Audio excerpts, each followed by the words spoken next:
السلام عليكم، ان شاء الله تكونوا بخير. النهارده هنتكلم عن مشكله بتقابل ناس كتير وهي بتشتغل على الاكسل، وتحديدا مشاكل في التواريخ والارقام. ساعات مهما بتكتب التاريخ صح او الارقام صح تلاقي الاكسل مش فاهمك. طب ليه وازاي نحل الكلام ده اللي هنعرفه في الفيديو النهارده. خليكم معايا ويلا نبدا. ما تنساش تعمل لايك وتشترك في القناه. مبدئيا كده الفيديو متقسم اجزاء، لو حابب تروح على طول على الحل انزل تحت في وصف الفيديو روح للجزء اللي انت عايزه، لكن لو عايز تفهم اكتر خليك معايا. اولا ايه المشاكل اللي ممكن تقابلنا؟ رقم واحد، مشكلة في التواريخ. التواريخ ساعات بتترفض، وساعات تيجي تكتب التاريخ بشكل طبيعي تلاقي الاكسل بيرفضه، او بتدخل تاريخ بدل ما يكتب يوم شهر سنة تلاقيه كتب لك شهر يوم سنة، ويقلب التاريخ مع ان انت كاتبه صح. وساعات كمان التاريخ بيتحول لنص.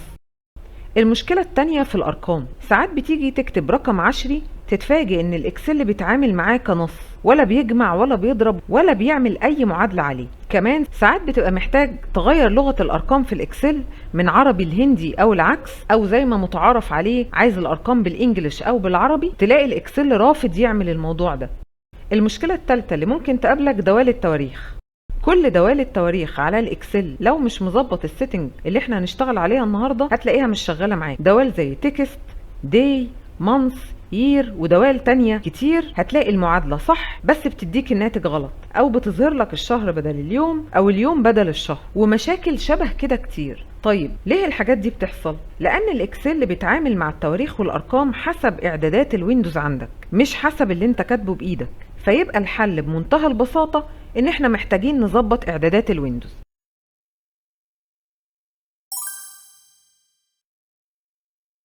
ازاي بقى نظبط اعدادات الويندوز بحيث ان الاكسل يفهم ونبعد عن كل المشاكل اللي ممكن تقابلك من النوع ده؟